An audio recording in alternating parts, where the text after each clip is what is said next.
They reckon Australia's got the fairest democracy in the known world. And they're not just talking about skin colour.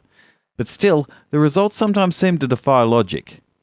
For example, you're nominally supposed to get 14.3% of a state's vote to earn a Senate seat. But in 2004, Family First Senator Steve Fielding was elected with less than 2% of Victoria's primary vote.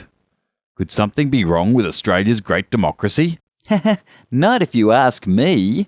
Consider the following example. These 5 political warriors are battling it out for the fictional seat of Ailatsua.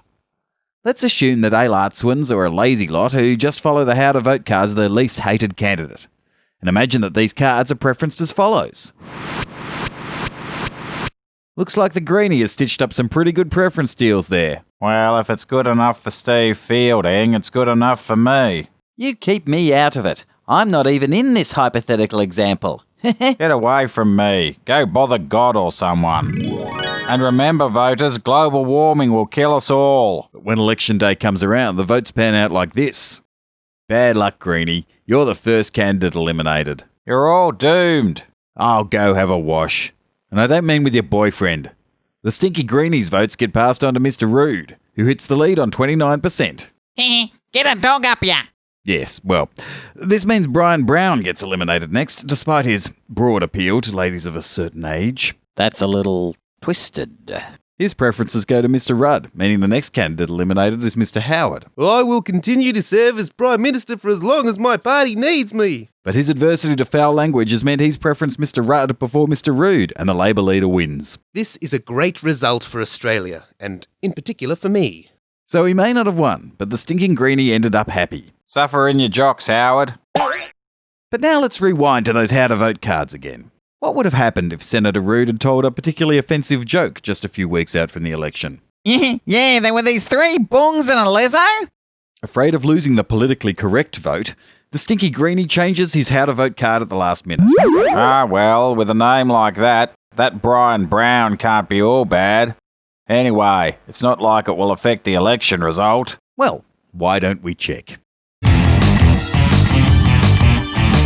Aha, the silly Greenie ruined the election for his lefty mate. That's not fair. Yeah, that's right. Have a cry. But I only changed Rodney and Brian around. The same majority of people still preferred Rudd over Howard. Ah, yes, but by topping up Brian's votes above Rudd's, the final contest was Howard versus Brian.